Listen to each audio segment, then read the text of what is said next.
This is Everdell. It's a game known for being especially beautiful, not too difficult to learn, with just the right amount of decision making to make it engaging for most players. It's also known for being extremely popular and to some, even a bit overrated.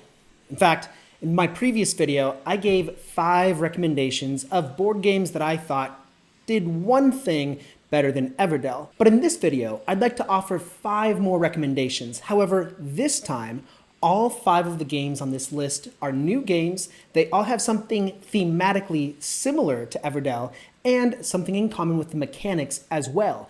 I just think they're a little bit better.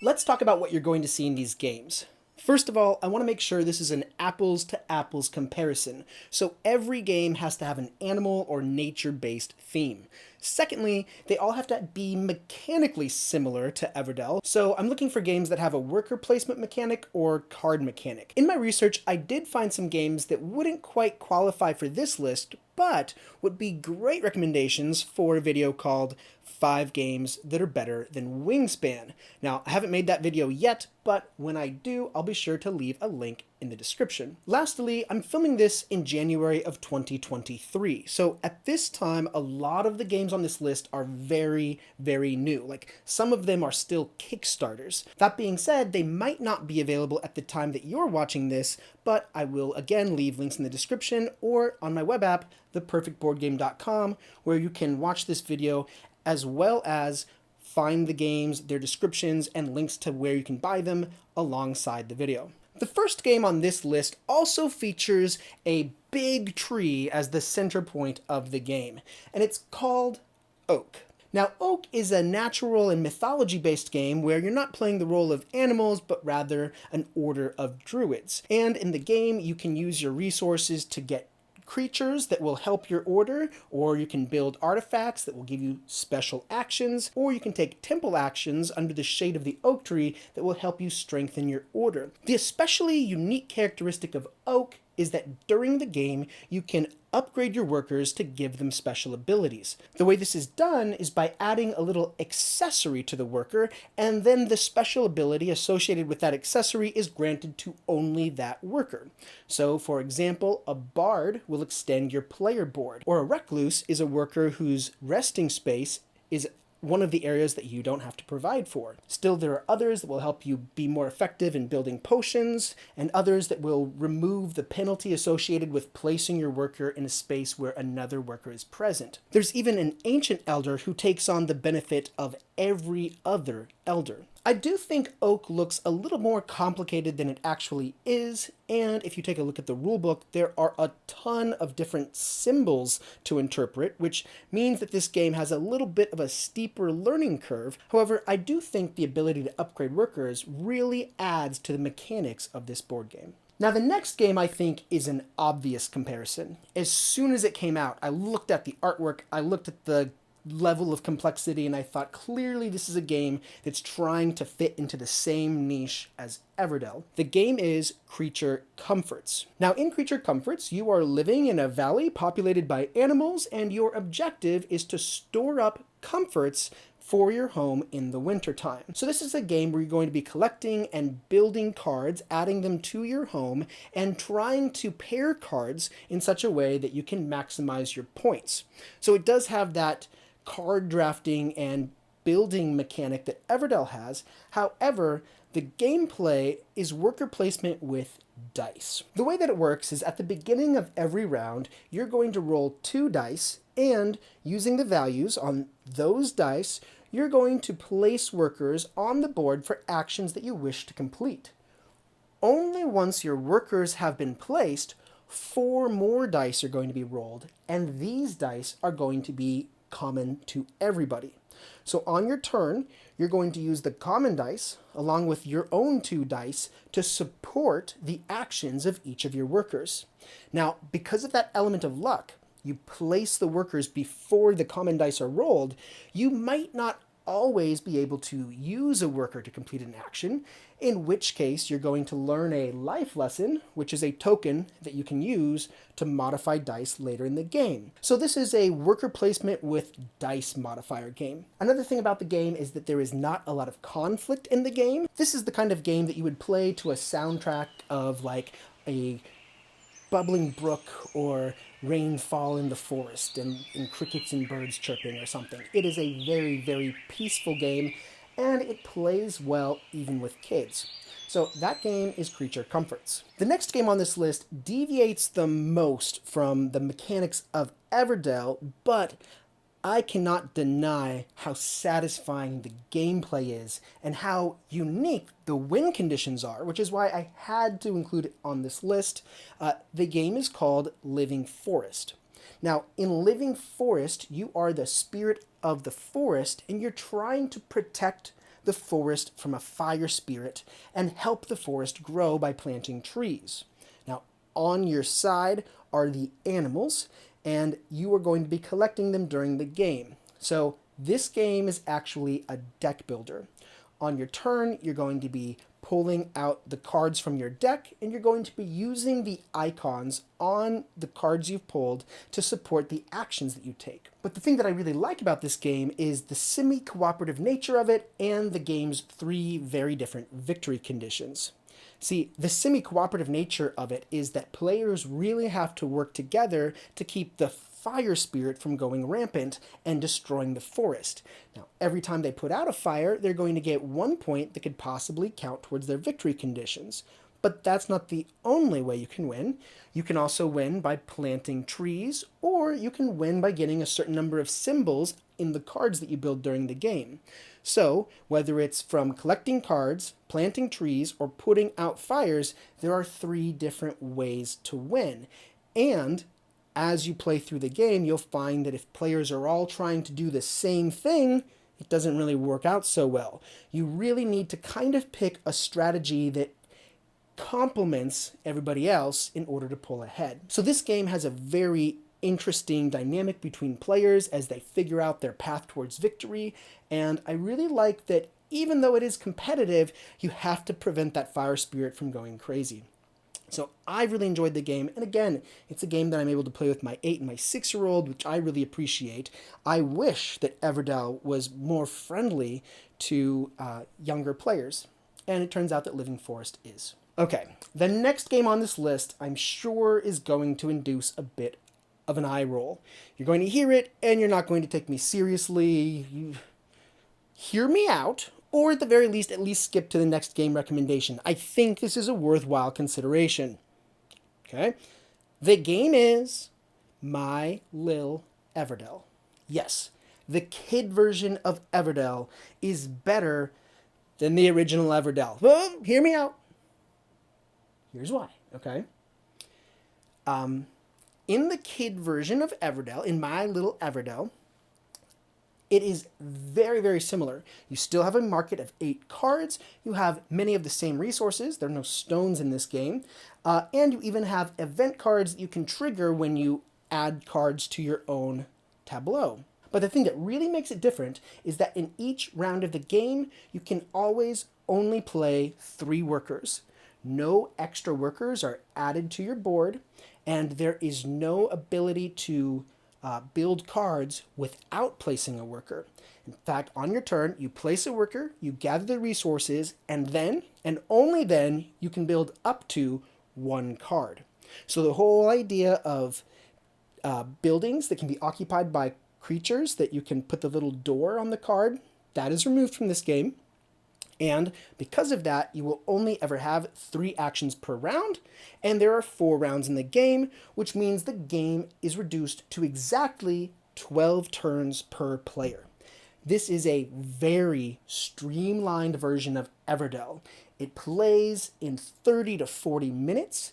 It's very easy to teach. It has all of the same high quality, attractive artwork, but one of my biggest gripes about Everdell was that it was too much effort for thematically very little payoff. I mean, the cards thematically were very beautiful, but essentially in Everdell, all you're doing is trading resources in order to get cards, in order to help you trade more resources in order to get more cards. On the other hand, over here, my Lil Everdell, thematically, it's the same amount of significance, but the game is just so much less effort. So I get just as much satisfaction playing a game that I think of as being very low in score thematically, but with a very satisfying mechanic, very smooth gameplay, very satisfying and quick to play. That's why I think My Lil Everdell is actually a better game than the original Everdell. Though I called this game 5 more games that are better than Everdell, I actually have a 6th game, a runner-up if you will. And I simply had to include it because even as you look at the cover art for this game, you want to know how it compares with Everdell. You can take a look at Everdell. You've kind of got this badger who's staring off in the distance in this very natural setting. And then we take a look at this other game, which is called Uluk. In Uluk, very similar cover. You've got a badger. He's kind of doing some cooking here. You've got the background. There's this interesting monument. It's a very natural setting. This is clearly a world about animals. So what is this game all about? In Uluk, the objective of the game is to feed your workers and have enough surplus that you can throw celebrations and build monuments to the gods. Now, in the game, you can construct inventions that will help you get more food, and then you'll be spending many of your workers to collect food and prepare food in order to feed your workers. The thing about this game that really stands out is the game's ecology phase. So after a round of gameplay, you're going to look at all of the spaces where food was collected. If 3 workers are present there, then the supply is going to be dropping by 2. If 2 workers are present, it'll be reduced by 1. 1 worker will leave the supply as is, and then finally, if there are no workers collecting food there, then the supply will actually increase. That's not all though, because as the supply of some things falls, the supply of other things increases. So, for example, if less worms are available in the supply, then the number of plants can increase. That ecology phase means that every action is being changed after every single round. I really, really love the ecology phase of this game. But it didn't make the cut for this list, except for as an honorable mention, because really the only thing you're doing in this game is feeding your workers. It doesn't have the same satisfaction as drafting cards, of using those resources that you've collected to build interesting things. You collect the food, you process the food, and then as soon as you processed it, most of that food gets discarded as your workers eat it. And that really left me unsatisfied in the end. And I thought, I don't know how much I would like this game when I can't get so excited about building an engine. Now, there are inventions that you can build. All you have to do is take an action. It doesn't cost any resources. And if you have a surplus, you can also build monuments to the gods. And every time a monument is completed, aside from victory points, they will actually add to the number of resources available in the game. And I think that's cool too. But again, there's just too much being wasted on feeding workers, and for a game I'd like to be doing a little bit more than that. Still, I really love this ecology phase, I love the shifting actions, and I like how that supports the theme of Uluk. The final, and really, in my opinion, the best game on this list is something that I am so excited about it. I first saw it at Essen last fall. Right now, it's a Kickstarter. I can't wait to get my hands on it. It's by the same producers of Autobahn, which I think is a fantastic board game, and I've already done a review on Autobahn. It's called Arborea. Now, when you look at this board, it looks very complicated, but I actually think it isn't that difficult to explain, and it's pretty even simple to understand with a very brief overview. Essentially, what you want to do is actually over in your player board, next to your player board, you want to be building an ecosystem and putting animals in your ecosystem. You are a spirit that is trying to rehabilitate the forest. So that's the whole objective of the game. The way that you'll do that is by placing workers on action spaces or on action tracks over on this main board. Now, if we look closer what's going on here, all of these paths are just showing what resources or events are triggered when a worker follows along the path. The workers are going on a pilgrimage, and they start on a time track.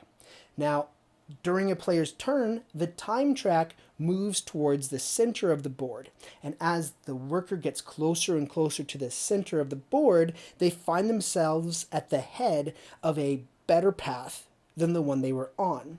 So in other words, the longer a worker stays at a position, the better the path for them will become. One of the things that makes this really interesting is that when a player advances a track, it advances for every single player that's on that track. So sometimes you might find yourself not wanting to select a track just because you don't want to help your opponents advance along the track. And it's really interesting how this affects decision making. Do you want to join a track where your opponent is and possibly move it along and help them while you're helping yourself? That's not the only way that you're helping your opponents, though. Another very unique aspect of this game is that resources are shared. So as you move along these paths and you collect a resource, it's not a token that you put next to your player board. Rather, it's a marker that you use on the track at the bottom of the board. So you'll adjust the marker to show how many of that resource is available to be spent. And then at the end of the turn, you can use those resources, or if you leave them on the board, you can collect victory points for leaving them there. It represents rehabilitating part of the forest. Now, even though you'll collect the victory points, those resources become available for the other players to use. This game has so much going on. Shared resources, action tracks that will get more valuable the longer you stay there. And then there's even a really cool mechanic about how cards get laid in order to get points for putting the creatures there. There's just everywhere in this game is something that is very unique. And that's why I'm recommending this game as the best game from this list. However, it is also probably the most complicated game. I don't think it's too bad, but it is very complicated. Oak isn't that bad, but it has a lot of resources that you'll need to interpret in different kinds of actions. After that, it's kind of a tie between Creature Comforts and Living Forest, although my 6-year-old can play both games. I don't know if she fully understands every aspect of both games, but it's very easy for her to come along for the ride. And then finally, the easiest game that even my 6-year-old can play with no problem is My Lil Everdell. So take that into consideration. Don't just go off and buy Arborea if you've never played a game that has a whole lot going on. I hope you enjoyed this video. If you'd like to check out more of my content, I do have a web app called theperfectboardgame.com. It checks Amazon every day for the best deals, and every game there has a profile that describes it in terms of its theme, mechanics, components, strategy, and complexity. I will always leave links in the description for that. Otherwise, thank you very much for watching, and I will see you next time. Bye-bye.